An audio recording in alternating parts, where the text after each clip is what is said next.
नमस्कार मित्रांनो, माझं नाव आहे स्वराली जाधव आणि मी जिल्हा परिषद माध्यमिक शाळा पानखळगाव इयत्ता 5वी शिकते. आणि आज मी माझ्या भविष्यात काय करणार आहे, काय माझा गोल आहे, मी ते बनल्यानंतर कसं काय करणार ते सर्व तुम्हाला शेअर करणार आहे. तर सर्वात आधी मी 10वीपर्यंत शिक्षण पूर्ण झाल्यानंतर 11वी वर्षासाठी मी नीट ही परीक्षा चूज करणार आहे.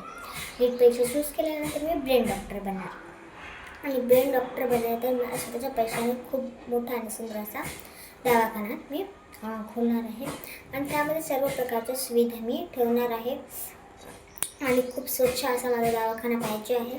कारण जर दवाखान्यामध्ये काही जर प्रॉब्लेम असतील तर त्याचा परिणाम पेशंटवर व्हायला नको याची मी जास्त काळजी घेईल.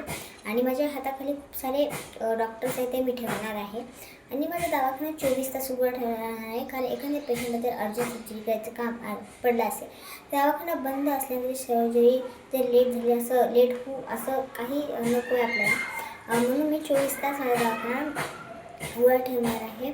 पेशंटला माझ्याकडून जेवढ्या सुविधा होतील तेवढ्या सुविधा मी त्याला देणार आहे आणि जोपर्यंत पेशंट बरा होणार नाही तोपर्यंत मी त्याची फीस घेणार नाही. ज्यावेळेस माझ्याकडून काही चांगलं झालं, ज्यावेळेस तो पेशंट बरा झाला त्यावेळेस मी त्याची फीस घेईन.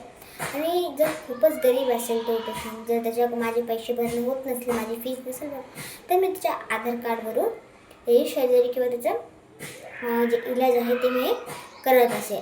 आणि पेशंटला जो त्याची फॅमिली भेटायचा टाईम आहे तो ठराविकच असणार आहे. कारण जर असे खूप सारे लोक आले तर त्या पेशंटला पण असं गजगज आलं होऊ नये, त्यामुळे मी एक ठराविकच टाईम ठेवणार आहे. माझ्या हाताखालचे जे डॉक्टर्स आहेत ते खूप नम्रपणे आणि सॉफ्टली पेशंटला बोलण्यासारखे असले पाहिजे. कारण त्यांनी जर त्या पेशंटला असं राग आल्यासारखं केलं तर त्या पेशंटला पण बरं वाटणार नाही. त्यासाठी मी त्याला एकदम माझ्या त्या पेशंटला एकदम फ्रेंड मानण्यासारखे डॉक्टर्स मी इथे ठेवणार आहे.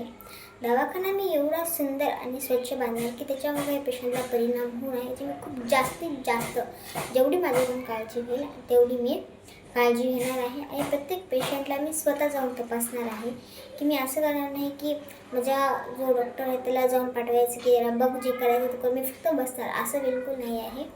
त्यासाठी मी स्वतः जाऊन त्या पेशंटला चेक करेल. आणि 2 मजली बांधल्यानंतर मी 2 मजली दवाखाना बांधलेला आहे. 2 मजली बांधल्यानंतर जे खाली आहेत ते जास्त जे आहेत, जे मेन आहेत, खूप जास्त त्यांना प्रॉब्लेम आहेत, त्यांना मी खाली ठेवणार आहे. कारण वरी जाऊ तर त्याला काही होऊ नये मी त्याला खालीच ठेवणार आहे. आणि ज्यांचं नॉर्मल आहे, जेवढं काही करायचं ताण नाही, त्यांना आपण वरी शिफ्ट करणार आहोत. अशा प्रकारे माझा जो प्लॅन आहे याचा डॉक्टरचा तो असा आहे. आणि जो माझे डॉक्टर मी स्वतः त्या पेशंटला एवढं सॉफ्ट बोलणार की त्यांना पण एक आपले मित्र आहे, आपल्या मित्रासर्व कोणी बोलतं असं त्यांना फील व्हायला पाहिजे. धन्यवाद.